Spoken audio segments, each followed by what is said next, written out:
Every problem in your life comes down to one thing. You worry too much about what people think of you. That worry is what's making you unhappy.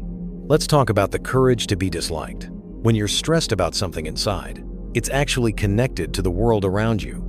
Here's the truth. There's no such thing as a problem that's just about you. Your worries always involve other people, somehow. All your problems are actually pretty easy to solve. Life only feels hard because we make it that way. You just need the guts to be disliked. Don't be afraid when people don't like you. Real freedom means some people won't like you. It's not that you can't do it. You're just scared to try. Wake up to reality. If you want to be free and truly happy, you have to be okay with people disliking you. Once you find that courage, your relationships with people will suddenly feel lighter and easier. Let's discuss some big ideas. Why we make ourselves unhappy. Why looking for approval from others gets you nowhere, and what you should do to actually live a happy life. Here is the simple truth most people fail to understand. Everyone can be happy, no matter what happened to them before. Happy people and unhappy people. The difference is whether they're willing to change. Your body, mind, emotions, and thoughts, both the ones you notice and the ones you don't, all work together toward the same goal. Everything you think, do, or feel is pushing you toward that goal, even when you don't realize it. Goals don't just influence what you do, they actually shape who you are as a person. This means the goals you choose actually create your sense of who you are. Your habits, feelings, and thoughts create a lifestyle that you picked at some point. You keep choosing it because you think it's the best way to get what you want. Here's an example. No one is truly antisocial by nature. Antisocial behavior as a choice, a way someone goes after their goals. Your goals don't just affect what you do, they actually create your emotions. First, you figure out what you want. Then your mind creates feelings that help you get it. Think about someone who wants a job but gets so nervous about the interview that they can't prepare or even show up. They believe if the nervousness disappeared, they'd have a better shot at getting hired. But the person's real goal is to skip the interview, so they create the fear on purpose. Deep down, they don't actually want the job. What they really want is to avoid the chance of failing at the interview, and fear helps them do exactly that. Also, the idea that past trauma keeps people from being happy is not completely true. Not everyone who goes through trauma stays trapped by it. For example, bad things that happened to you as a kid might affect what you want in life, but it's still your choice what goals you go after and how you live to reach them. Nothing that happens to you directly causes you to succeed or fail. We don't suffer because of our past experiences or trauma. We use them in whatever way fits what we're trying to do. Your past doesn't get to decide who you are. Instead, you are the one who chooses what your experiences actually mean. It doesn't matter what has happened to you before today. Those events don't have to control your future. Right now, in this very moment, you have the power to decide exactly how you want to live your life. Now, if we have the power to control our happiness, why would anyone choose to be miserable? The truth is, some people actually use unhappiness as a tool to get what they want. They believe that the goals you focus on are what really drive your feelings. Feeling down every once in a while is just a normal part of life, since everyone deals with letdowns and frustrations from time to time. People who are miserable often think they'll finally be happy if everyone else likes them. Whether they are trying to please their parents, their teachers, or the world around them, it always ends the same way. They stay unhappy. At the end of the day, these people have convinced themselves that they are only good if other people approve of them. So, most people believe that wanting others to like them is just a normal part of being human. But this way of thinking is wrong. Looking for a thumbs up from everyone else isn't actually how you find true happiness. We feel happy when others approve of us because it hits a deep spot in our hearts. So, why do we constantly look for that good job from everyone else? It's often because we were raised in a system of rewards and punishments. Even when you finally get the approval you're looking for, it usually ends up costing you a lot more than it's worth. When you chase after validation, you end up living the life someone else wants for you instead of your own. By doing that, you give up your freedom and your happiness. Always worrying about what people think or trying to guess their feelings is exhausting. You are basically just living to make other people's dreams come true. There might be plenty of people telling you to live this way, but it is a trapped and miserable way to exist. So, why would you choose a life that keeps you trapped? You keep talking about wanting to be recognized, but what you really mean is that you're terrified of anyone disliking you. If you are not willing to ignore what others think or risk being disliked, you'll never truly live your own life. You have to be okay with never getting a good job from anyone else to be actually free. When someone praises you, they are just judging you based on their own personal rules. Being called good by someone else simply means you are living by their standards, not your own. If you live for praise, you're forced to play by someone else's rules and give up your own freedom. We already know that chasing approval leaves you feeling empty, but that isn't even the worst part of making it your biggest goal. The biggest issue is that getting everyone to like you is actually impossible. Most of the time, approval depends on doing exactly what other people want. This means you aren't even the one in control.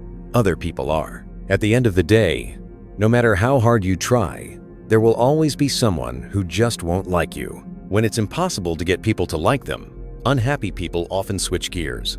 Instead of chasing a goal they can't reach, they just quit trying. They stop looking for approval entirely. To make this choice feel okay, they start feeling things like fear or self-hatred to give themselves an excuse to stay stuck. Even so, these people are still letting their lives be run by the impossible dream of getting everyone to like them. Quitting doesn't mean they've actually let go of that desire. In fact, giving up just makes their obsession with it even stronger. This makes them even more miserable because they still feel the pain of failing at a goal they've supposedly quit. Their next move is to convince themselves that they are broken or flawed in a way that makes it impossible for anyone to like them. By sticking to this belief, they don't have to risk being rejected. They can just tell themselves that people don't like them because something is wrong with them. This keeps them stuck in a sad, hopeless cycle because they start to believe they are powerless to fix what's wrong with them. On top of that, constantly needing other people to like them doesn't just hurt their confidence, it ruins their friendships and connections, too. This happens because, deep down, unhappy people start seeing life as one big competition. They see everyone around them as rivals. To them, if someone else wins, it feels like they've lost. This happens because they think approval has strings attached. They feel like they have to earn love through what they do. Some people might like you for your jokes, others for your kindness, or even for your job title. These are really hard standards to keep up with, and nobody can be perfect at all of them all the time. It's only natural that someone else will eventually be better at getting approval than you. When others do well, they set the bar higher, which makes it even tougher for you to get noticed. Chasing praise from the outside world is a game where one person's win feels like your loss. The more successful someone else is, the worse you look next to them. This turned life into a giant contest with winners and losers. Because of this, unhappy people start to fear it when others succeed. They might even feel happy when someone else fails instead of being there to support them. In the end, this way of thinking is exactly what stops them from having good, healthy relationships. Once you stop seeing everything as a competition, you no longer feel the need to beat everyone else. The second reason seeking approval ruins relationships is that unhappy people think being with someone is all about giving things up. A miserable person's constant need to be liked can also hurt their connections because it makes them feel like they are owed something. Since unhappy people spend all their time trying to please others, they get angry when people don't return the favor. They feel cheated if they do something kind and don't get the thank you or the praise they were looking for. For instance, think about someone who throws a surprise party for a friend, but then gets mad when that friend doesn't throw one for them later. In that situation, the person who planned the party wasn't really being kind. They were just using their friend to get something back. When the friend feels forced to pay them back, but doesn't want to, that's when the relationship starts to turn sour. Now that we've looked at how hunting for approval hurts your life and your friendships, let's check out a better way to live and see some advice for actually being happy. Rather than looking for a pat on the back, happy people focus on lending a hand. They get a real joy from making life better for the people around them. To them, True happiness comes from the simple, honest feeling of knowing they are helpful to someone else. As long as happy people feel they are helping others, they don't sweat what others think. They believe that you are the only one who gets to decide what it means to be useful. Once you figure out what really matters to you, everything else starts to feel like a waste of time. Even if you do exactly what everyone expects, you won't be happy unless you feel like you're actually helping.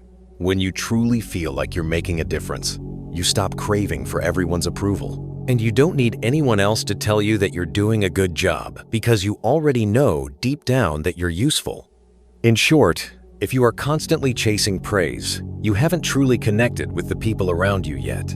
You are likely still struggling to accept yourself, trust others, or see how you can help. For happy people, helping out isn't about being a martyr or giving everything up. They do it because it actually makes them feel good, too. While that might sound a bit selfish, it's actually okay to focus on your own happiness. Since helping people makes you feel fulfilled, everyone wins. Happy people can do things for others without needing a thank you or a favor in return, because the act of helping is its own reward. Helping others because it makes you feel good is a way better motivator than just doing it because you feel like you should. When you sacrifice everything just to look like a good person, you're really just chasing more approval. Instead, anyone can find real happiness by realizing that simply being here is enough. You bring joy to others just by existing. Humans naturally care for one another, and just being near people can feel good without needing to do anything big or flashy. Building on that, happy people believe that everyone has value, even if they haven't checked off a list of great achievements. Because they believe this about everyone, they can finally accept themselves exactly as they are, even if they've messed up or don't feel as together as everyone else. They know their presence still matters to the people in their lives. This allows them to feel truly good about themselves, even with all their flaws. Some people definitely do more good than others, but unlike unhappy people who feel threatened by success, happy people cheer it on. Since they believe everyone adds value just by existing, they don't see life as a race or a contest. Someone else doing well doesn't take anything away from their own worth as a person. Finally, happy people focus on the present moment and enjoy life as it happens. We all have the power to choose to be happy at any second. A lot of people think they have to hit a huge milestone to finally feel good, but that simply isn't true. Real happiness comes from seeing the good you do for others right now. This doesn't mean you should quit working on your future plans, but it just means you should enjoy the ride and find purpose in the steps you're taking today, rather than waiting for the finish line to feel good. If your life were to end tomorrow, you wouldn't feel like you missed out. The biggest lesson here is simple. No matter what you do, someone out there isn't going to like you, and that's perfectly okay. The only way to stay happy is to accept that you can't please everyone. You need the guts to live a life that feels right to you, no matter what anyone else thinks. That is why it is so important to stop chasing praise and find the courage to be okay with people not liking you.